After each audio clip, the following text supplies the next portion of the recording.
Okay. All right. Good evening, everyone. Thank you again for coming to the third session of Fully Alive. So this is part 3. We're looking at created in His image, the first part of the triptych that John Paul looks at in his in the meat of the theology of the body. Okay, so we've looked at rediscovering the gift of being a human person. We looked at the foundational level of humanity, what it means to be a human person. Then we looked at a broad perspective of theology of the body. We've got an intro, and now we're entering into the meat of the theology of the body. So it's original man, it's historical man, it's eschatological man. All right, that's the triptych. Okay, the 3 parts of what we're looking at. Right. If you know any Byzantine art, right, the triptych is this 3-panel image of something. Okay, so it's very Trinitarian. Yeah, three. It's of the Trinity. Okay, so that's John Paul's thought. It's his mind, and it's not just his. It's Christianity, right? This is the logic of Christianity. That's what we're trying to get at. Okay, part 1. Christ appeals to the beginning. We're going to get there, but before that, we're going to look at a beautiful cosmology, kind of what we talked about in the first part, kind of what we were looking at with the sacramental vision, if you remember, right? And all that is beautiful, the cosmos. Yeah.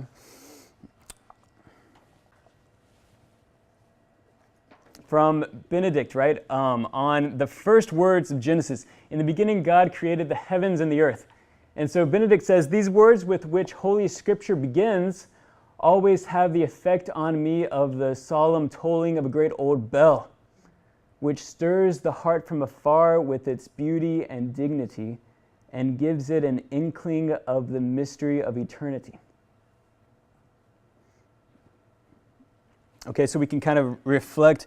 And what are we doing? We're going back to the beginning. We're going back to how everything was created. Darkness, black, nothing, and then what happens but the third person of the blessed Trinity, right, begins to hover and creates. And it's said, and there it is, right?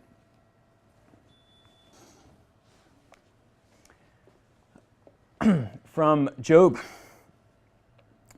Where were you when I laid the earth's foundations? Okay, so context is Job has just gotten everything stolen from him, right? We know the story. Job, his whole life has been taken away, his family, his friends, his cattle, his house, everything. It's all taken away. He has nothing left. God has completely stripped him. And he's complaining, like rightfully so in a certain sense. Like, why? Why did you do this to me? And God responds in kind of a harsh way. And he goes, where were you when I laid the earth's foundation? While the morning stars sang together and all the angels shouted for joy. Have you comprehended the breadth of the earth? Tell me if you know it all. Oh, gosh. Into the cosmos. Okay, great video that I found. And I just want to go through this, all right? Again, I'm trying to set the stage here. What we see on top is kind of the title. Okay, so this is a smiling face, what we're looking at, smiling face, and then 10 centimeters. Okay, that's the measurement. And then you're going to see it's going to go back and back and back. And like, oh my gosh, when I watched this, I was like, I didn't know that this existed. So get excited. All right, and it's very just enjoy this. Enjoy this.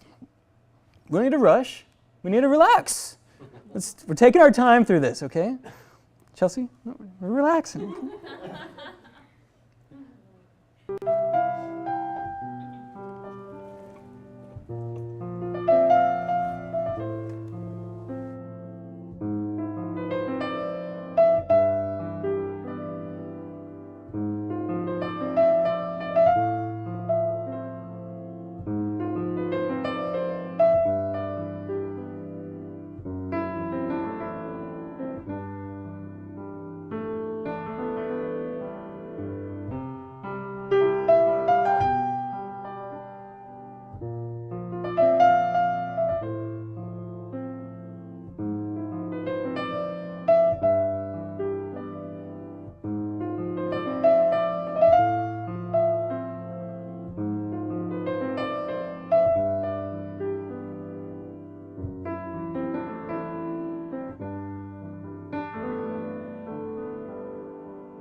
femtometers.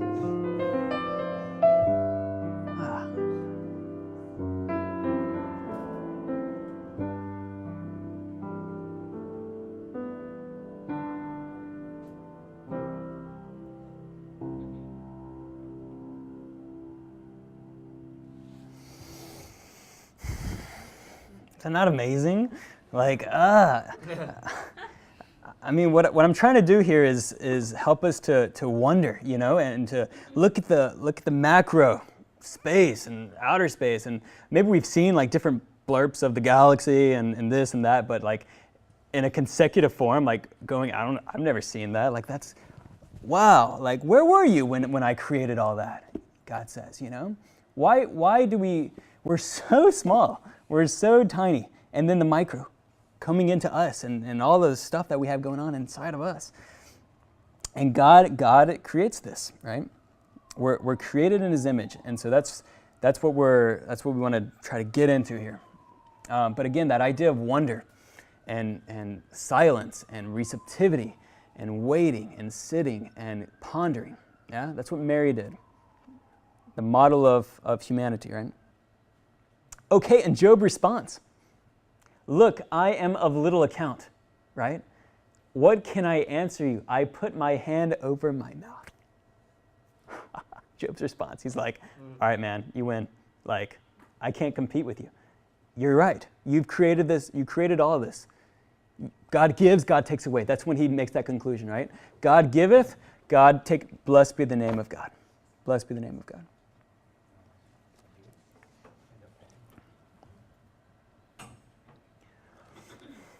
All that exists is God's gift to man, and it all exists to make God known to man, to make man's life communion with God.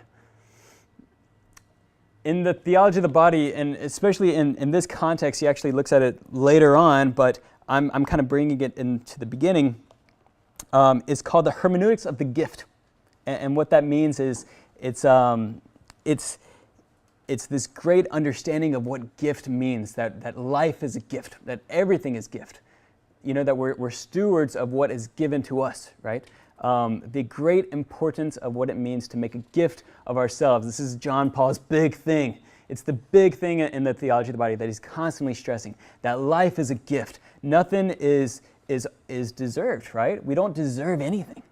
Anything that we have, it's been given to us, right? And we're stewards of that. So what do we do with what's been given to us, right? But the ultimate gift, right, is ourselves, right? And we're going to find that through this kind of pyramid, right, or this dance, this liturgical procession, right, leading up to the climax, right, the pinnacle of creation, which, as we've talked about before, right, the human person. Okay, the human person is gift, right? And so what does that mean for us? But we're supposed to give of ourselves. And when we do give of ourselves, we find ourselves, right?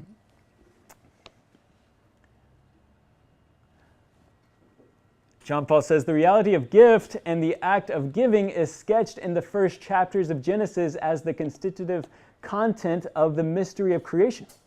Love is an integral part of the same mystery.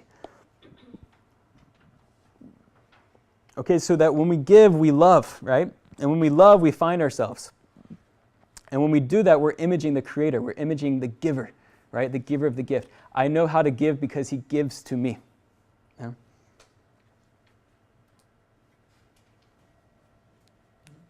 Chesterton. You say grace before meals, all right.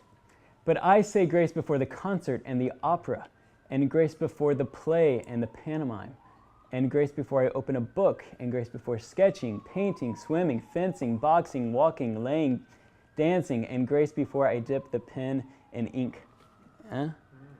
Chesterton, right? Like this idea of gratitude, this idea of everything is a gift. Again, and I say grace because of that. I realize, and I'm putting things in perspective, that it's not me, right? I think that's what John Paul wants us to learn from this. And again, what the Gospels are constantly teaching us is that it's God. God is the provider. God is the one who's going to take care. Stop thinking that it's your fault this happened. Stop thinking that it's on us. No, it's not. God sees everything, right? We need to take that step back, the 30,000-foot image, right? And to realize, like, life is not that bad, right? Put things in perspective. Yeah. And I love this from John Paul's triptych, his poetry. Man went his way, carried along by wonder. In his wonderment, he always emerged from the tide that bore him on, as if to say everything around him, stop, all this passing has meaning, has meaning, has meaning, right? The one thing that struck me of this quote, and it's much longer, it's just a blurb, is that last part, right? Has meaning, has meaning. Everything has meaning. Nothing is flux, nothing is here just because it's here. No, everything has meaning, it has weight, it has value. Do we understand the value? Do we understand that there's meaning to this? And what is the purpose? Why does this happen, right? Why? We need to ask these questions, and we do. We're going on that search, right? Even the idea of asking questions, right? Quest, right? It means that you're on a search, you're on a quest for what? For truth, right? You're searching for truth. And so we ask those questions, right? What is this meaning? Why does this happen? What does that mean? Okay. That's because of this. Okay, right? And he did that. I mean, the man constantly was searching his whole life, right? And being, right, like his brother, remember we talked about it last time, his brother taught him how to ski, and they would always go and explore nature. And there he had that very philosophical mind, the depthness to just sit and ponder and look and think. And when we're doing this all day, we can forget it, right? We can have this amazing sunset in front of us, and we want to see it through 6 inches or whatever, right?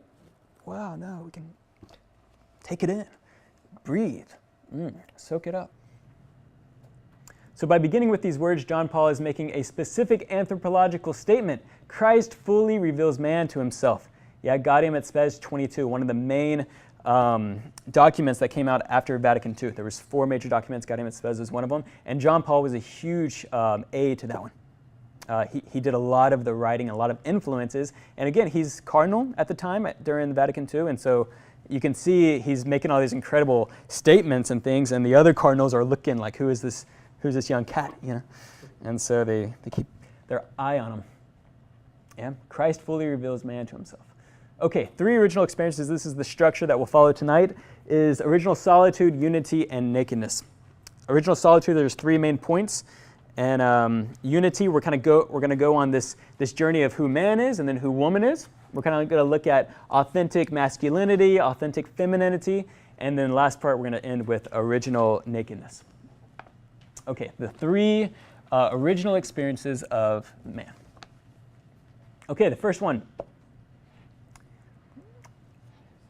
Original solitude. In original solitude, we find Adam alone with God, alone with himself, and alone with the animals. And we're going to try to understand what that means, right?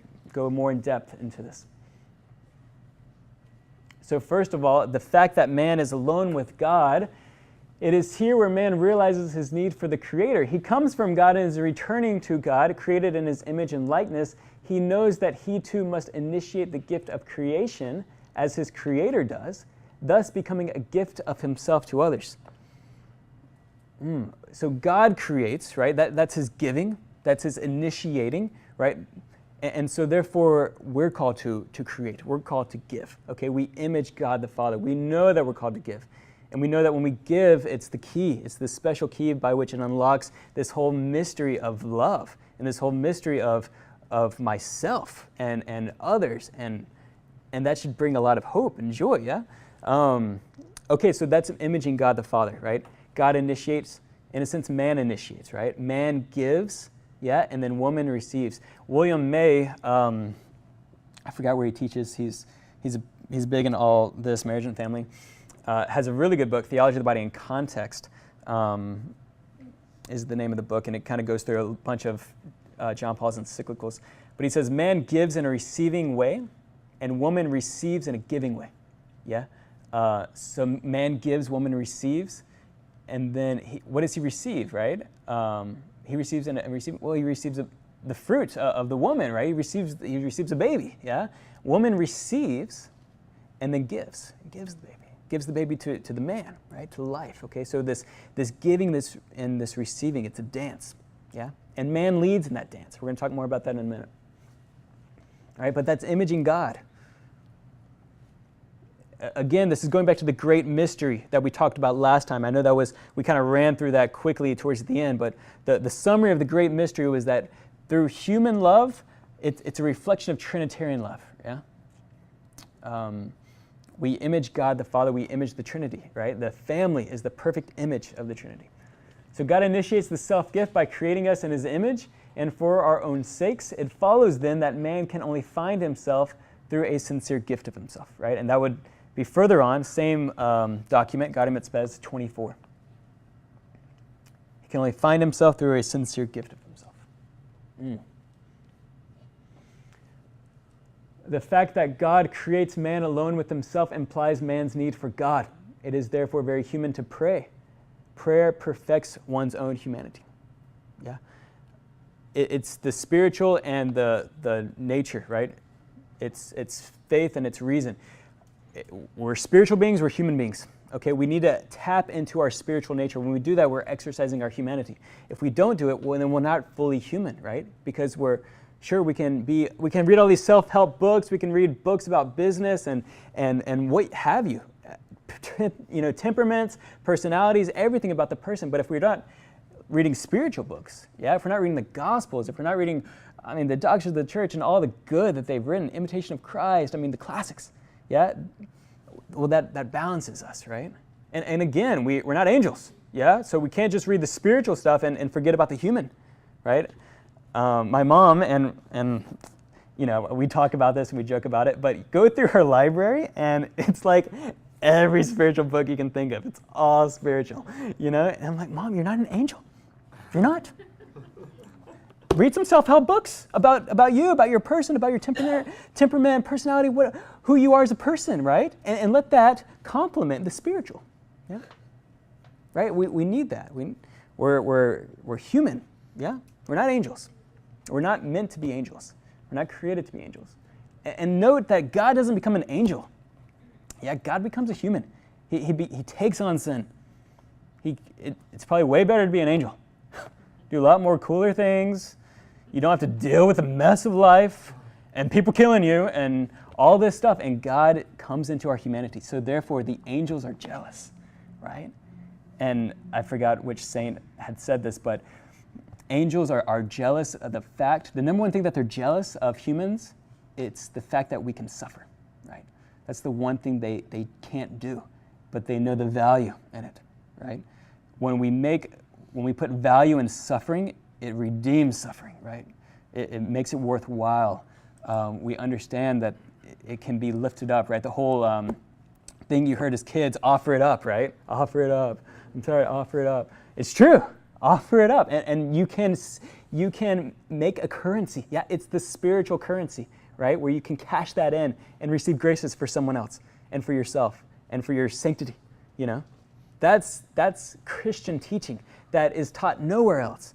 And it makes so much sense. Why? Because of the human experience of suffering. Does that make sense?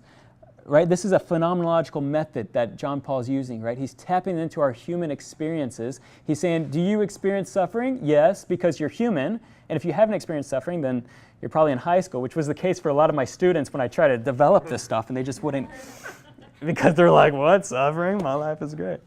No, some of them, of course. But us, I think we can, I say the word suffering, and you're like, yeah, I don't know what you're talking about. I hate suffering. I've been there. I've done that. We're going to look at Adam's suffering in a minute.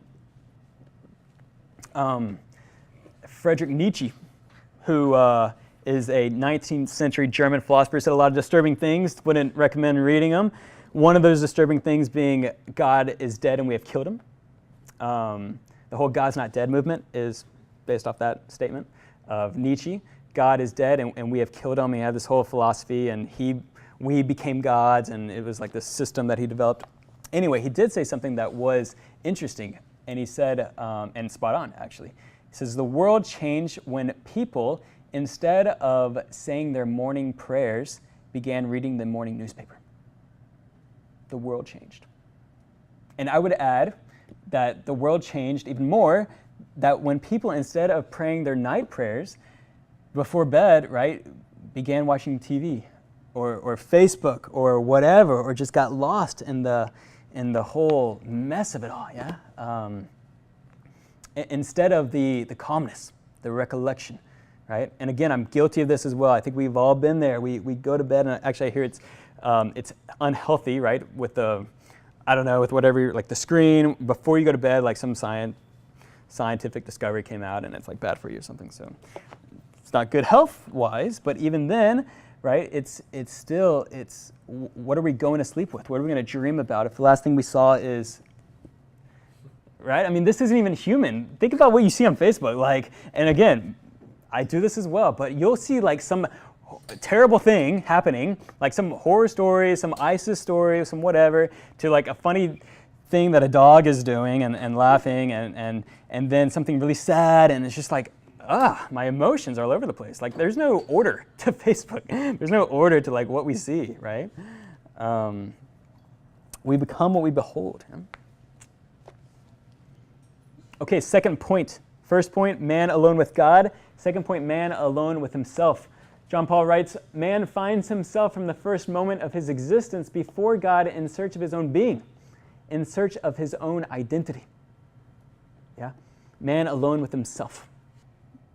Another theography from Bill here. Again, when we know ourselves, right, we know our passions, right? This is something that, again, I would use for the students in order to find their vocation. Like, what do you want to do with your life? What's your heart saying? What's inside of you? And then how does that meet the world's needs, right? Great quote. I don't think anybody knows who said it, because I've tried to look this quote up. But it was in a book that's out there called Wild at Heart, John Eldredge. If anybody's read it, great book. And then there's one for the girls called Captivating. But in it, he says, don't look for what the world needs. Look rather for what makes you come alive, and then go and do that. Because the world needs people who have come alive. Yeah. When we come alive, then that's good, right? We can look at the world and say, okay, the world's a mess. I need to serve here, right? In a sense, I had that kind of going into the seminary. I was like, well, there's no priest, so I'm going to go. Like, why not? I mean, and really that ended up not being my vocation, and it was good, but God led me through that, right? But that's not a reason for doing something. No, rather, what makes you come alive? And then go and do that, because that's what the world needs, right? What makes you come alive? Yeah? And so your heart, experiences, family life, joys and sorrows and talents and fears and virtues and vices, right? Personality, everything that makes you, you. Yeah? And then how does that meet the world? Okay, what fires you up, gets you out of your head, right? Pierces your heart, the transcendentals. When you find what's worth dying for, you're ready to really live. Yeah? Again, we're all pretty much there. We kind of are in our vocation. Usually, we know what we want to do. So, but still, right? That's good. That's good to know. And that's man alone with himself. Okay. Man needs to be alone with himself, and when he does that, that's solitude, right? But solitude is not isolation. Solitude is prayer, right? When he's alone with himself, he's alone with God, right? He's walking with God. He's learning about God. He's learning about himself. Okay, but he's not alone, right? Day 6, man was created on the animals, right? The fact that he was created on day 6, it means something, yeah? And in a sense, he was created on the same day as the animals. And it's like, kind of like, come on, God, we're the pinnacle of creation here, for crying out loud. Like, create us on day 7. Give us our own day. I think it's worth it. The animals can be made with the plants, for crying out loud. Like, let us have our own day. But what God is doing there is he's giving us the option, because man can be animalistic, right? Man can stay on the level of day 6 with the animals, or it's the option to rise to day 7, right? When we rise to day 7, what are we doing? We're entering into our spiritual nature. We're becoming human, right? We're not just staying on the basic foundational level of what an animal is, right? You and me, baby, we ain't nothing but mammals. What the heck does that mean? No, what? Talking about? No, we're not. I'm just a mammal, really? right? That we see that's dualistic mentality, right? That's Cartesian thinking. Yeah, it's separating the body from the soul. We don't have a soul, and if we don't have a soul, there's no God, right? And if we killed God, well, we're okay, we're fine. Yeah. Okay, so man alone with the animals in his solitude, right? That man seeks and demands an answer to the question, who am I? He begins to find an answer in naming the animals, right? When he sees the animals, he realizes he's not an animal. Yeah, but at the same time, he's realizing, like, man, that turtle has another turtle. And they look like they're having fun. And that rabbit has another rabbit. And I'm jealous. And that hippo has another hippo. And there's not another like me. And here he is, like, talking. And, God and I were talking about this the other day, and the turtle runs away. And it's like, I'm talking, how disrespectful. And so he's learning that the animals are not me. I can think, I can reason, I can reflect, I have manners, I can have etiquette. I'm walking on 2 feet, I'm higher than them, right? And the animals aren't, right? He's realizing more and more, like, he is not that, okay? And that's where he can name them, right? He gives identity too. What do our parents do? They give us identity. They name us, right? Which means we always need to respect them. Like, they have perpetual respectfulness because they name me. I didn't pick the name Ryan. I like it. I'm glad. I'm content. I wouldn't want another name. But I didn't pick that. And it's like, shoot, how come I can't pick my name? And you can. And no, you shouldn't, right? Because that means something. Your parents give you identity, right? And so, therefore, we give them respect. We give them honor. Section, original unity. Okay, so we finished original solitude. And again, as we've been saying, solitude will lead to communion. The meaning of original unity is this, okay, so from Genesis 2. So the Lord caused a deep sleep, torpor in Hebrew, to fall upon the man, and while he slept, took one of his ribs and made it into a woman. Then the man said, this at last is bone of my bones and flesh of my flesh, right? That word torpor in Hebrew really means this aching sadness, like he cried himself to sleep. That's what it means, right? That's what that torpor. He was so lonely. He was so exhausted and kind of frustrated. And here I am in the Garden of Eden, and I have no one. I can't enjoy these experiences, right? Chelsea actually has an experience of being in the #1 island in the world, in the Philippines. So I don't know. But #1 island in the world, and people die for this stuff. People will do anything for this. People come from all over the world to be here. And yet, why do I kind of feel not satisfied, not fulfilled? We'll never be totally satisfied, totally fulfilled, right? That's glorified man. That's in the end, right? That's what the lava was expressing in the end when he finds his love, right? The happily ever after that we hear in movies. No, it's not happy. It's like that's when the work begins. When you get married, that's when it really starts. It's not happily ever after. Happily ever after is heaven. Happily ever after is when everything's done. It's the consummatum est, yeah? It's finished. Okay, so here is Adam falling into this torpor, right? This aching. And I remember being in the seminary and having one of these nights where it was just intense suffering. And 5 years, 6 years I've been in this thing, and I'm not sure if it's for me, and I'm hitting this wall, and I'm trying, and I'm kind of pursuing the priesthood, and I'm giving it my all, and I'm just hitting this wall day after day, and like, Lord, really? And it's this Job moment. Why are you doing this to me? Why are you letting me go through this? And he took me through the cosmos, right? Interesting that when we fall asleep, right, when we cry ourselves to sleep, and if you've never done this, and I'm not talking to high schoolers anymore, so I can imagine we've been there, right? In a certain sense.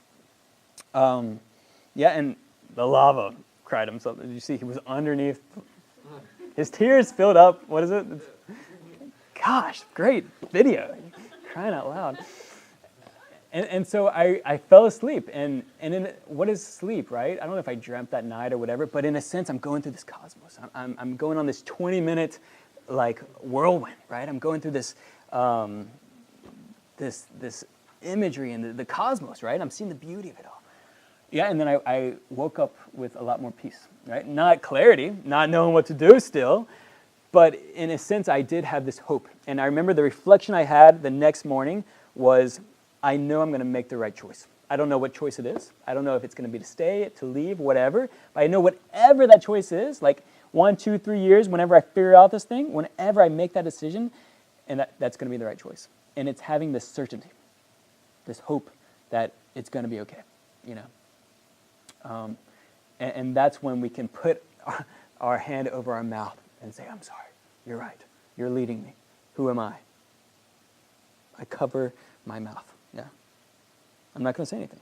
I trust, yeah. That's the receptivity, I trust. Original unity refers first to the fact that man and woman share a common humanity, brother and sister, and second to the fact that they become one flesh, right? In the Song of Songs, I love you, my sister, my bride. To see every woman as sister, right? To see every man as brother, common humanity. Bone of my bone, flesh of my flesh, right? These words, what do they mean? Right? But we come from another. Common. On seeing the woman created by God, man's first words express wonder and admiration. Or even better, the sense of fascination. Yeah? Wow, Adam wakes up. Whoa, you weren't here last night. I didn't see you amongst the rabbits the other day. Where have you been? Wow, hello. Fascination. I admire you. Whoa, man. And she gets her name, right? It's kind of like a joke. He seems to say, look, a body that reveals the person. Yeah? Wow, bone of my bone, flesh. Those are his first words. Words of fascination. Wow. Bone of my bone, flesh of my flesh. Wow. You shall be called woman.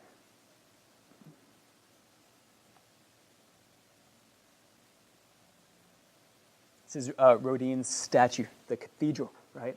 A cathedral, men and women, right? That's a man's hand and a woman's hand. Building up the family, right? When a man works on himself, forms himself as an appropriate individual, proper individual, right?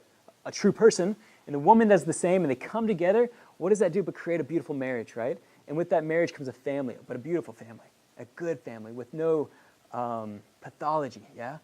And then what does that do but it builds a good culture, and a good society, and a good world, right? The cathedral, it aspires, right? We look at it, it inspires us. Femininity, in some way, finds itself before masculinity, while masculinity confirms itself through femininity. The presence of the feminine element next to the masculine and together with it signifies an enrichment for man in the whole perspective of his history, including the history of salvation. One makes sense with the other. I'm complete now. This is it. This is what I've been waiting for.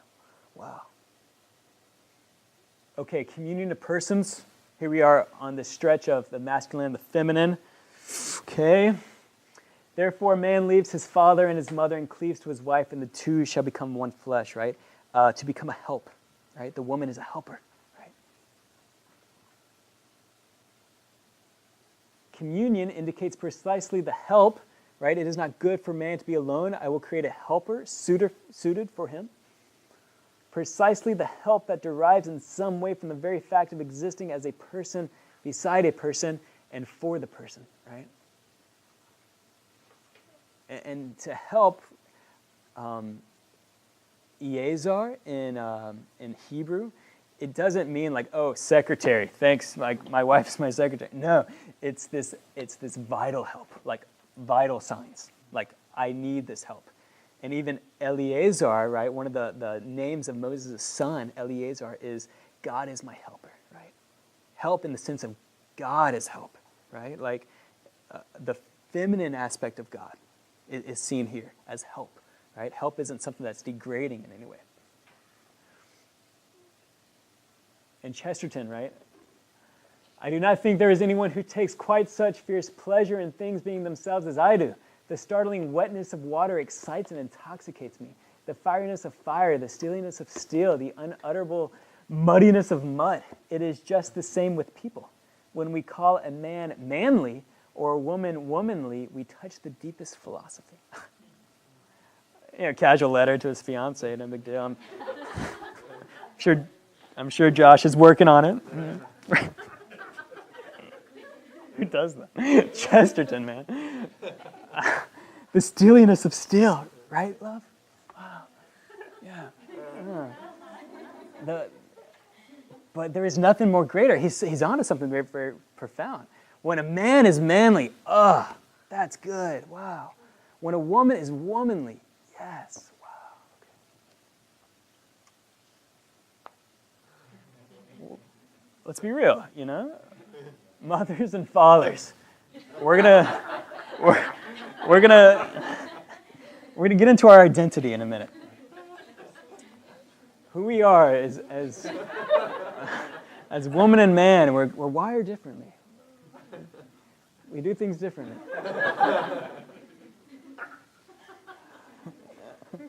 He loves it.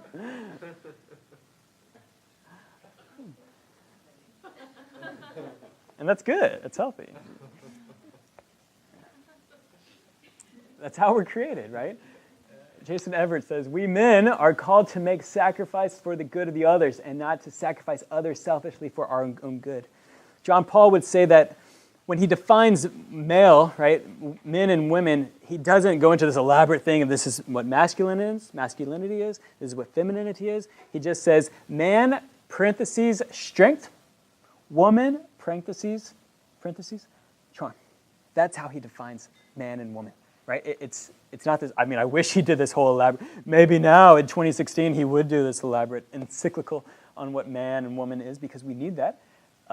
But that's how we define it, right? And that is what is very essential to man is his strength and woman is her beauty. The worst thing that a man can do is use his strength for something that is opposite, right? When we see abuse from a man to especially his wife, which is meant, that strength is meant to protect and to guard and love her, right? He is strong for a reason. The body has meaning, right? The body has meaning. The fact that men can be strong means something. It means that we're meant to protect. Who first and foremost? The help, right? Who first and foremost? But the woman who is there to help us. The worst thing that a man could ever do is to use that strength for the opposite, right? Which would be to attack, to not guard, to not protect.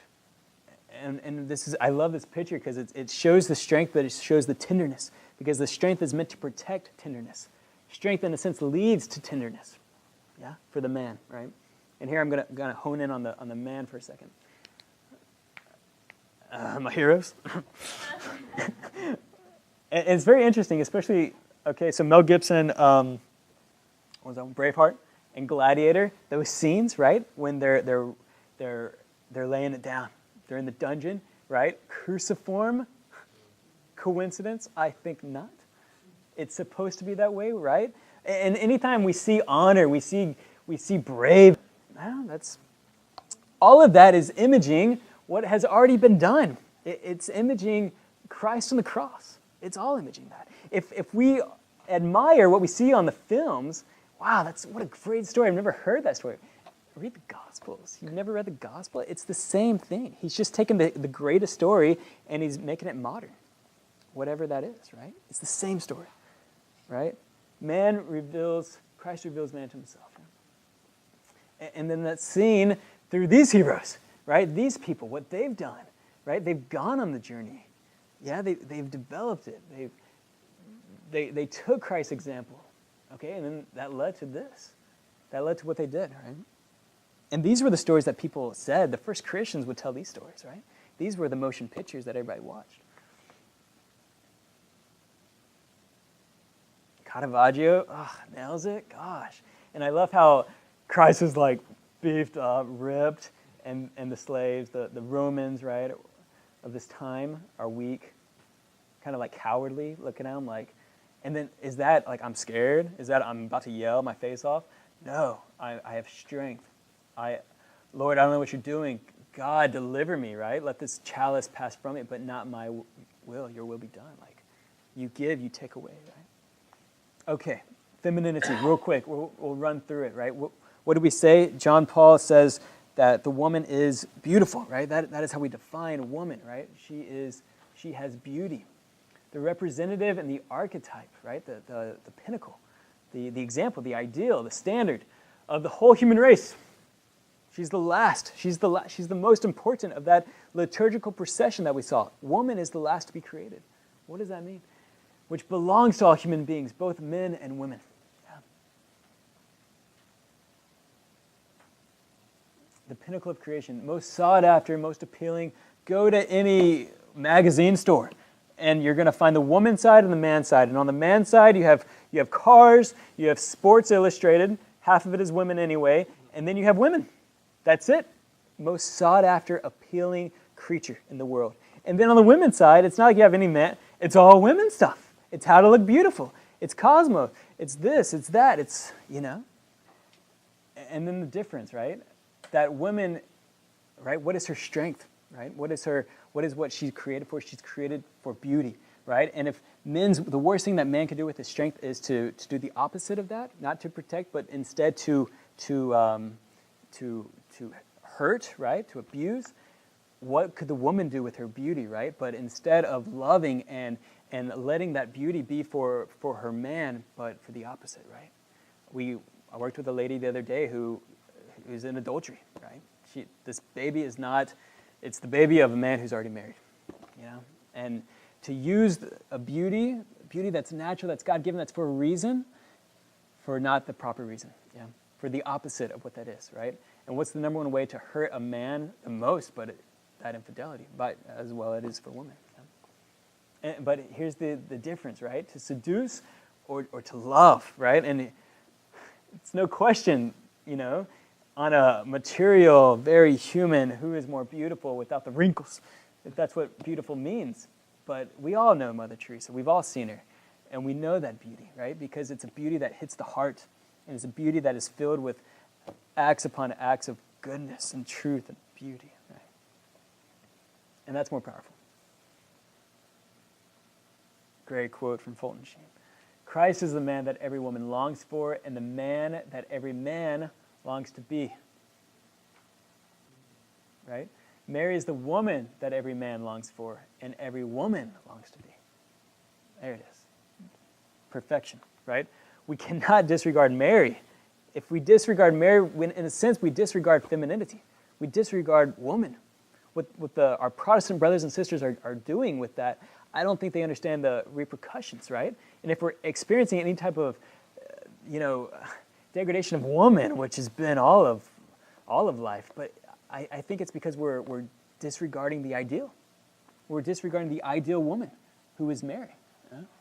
What every woman should long for. That's our image. If Christ is a man, he's a man for a reason, right? And every man should look to him, right? As every woman looks for Mary.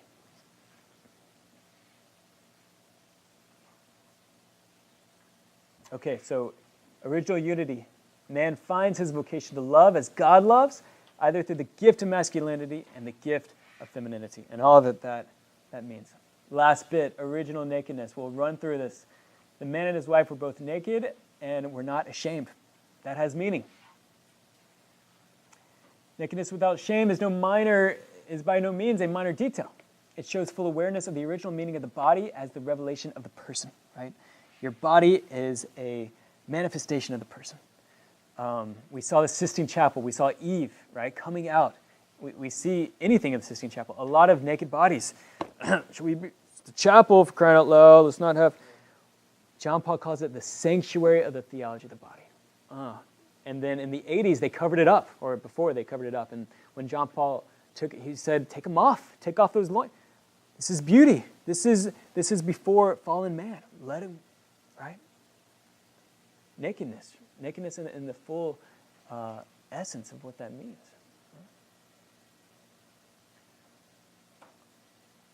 We've seen that before, right? To see another and to be seen by the others, right? That same other loving look, right? That same other, the one that I looked upon, right? Giving and receiving, receptivity, right? The dance that man leads through his initiation, right? And when we dance, man leads. Why? Does anybody know? It just happens. I don't know a dance where a woman leads. And we're okay with that. I think we're okay. It's like I'm okay, right? We don't try to fight that, at least not in the South. In the beginning, seeing each other as through the mystery of creation, man and woman see each other even more fully and distinctly than through the sense of sight itself. They see and know each other with all the peace of the interior gaze. And I love this image of John Paul, right? He's like, hey, peace of the interior gaze. So much peace. I mean, only John Paul could make teenage girls cry by just walking up to him. Like, this Pope. I'll tell you. Interior gaze, right? To look into the interior value, dimensions of the person. Right? Wow. She's balling. It refers to the pure look that Adam and Eve, right? Wow, bone of my bone, flesh of my flesh, freely exchanged with one another in the state of innocence. It indicates not only a seeing of the body with the eyes through the physical vision, they were able to gaze upon the interior truth of the person. Yeah. There's a great thing that came out, I don't know if anybody's heard of it. Stats on porn, right? We're seeing just tons of this. All the big organizations, MLB, NFL, NBA combined, still does not make up the amount of money that porn takes on, the pornography industry, right? It's still up to that. Okay, we'll end here. We can say that the problem with pornography is not that it reveals too much of the person, but that it reveals too little. Paradox. In fact, its goal is to obscure the person, effectively concealing the person's true beauty and mystery.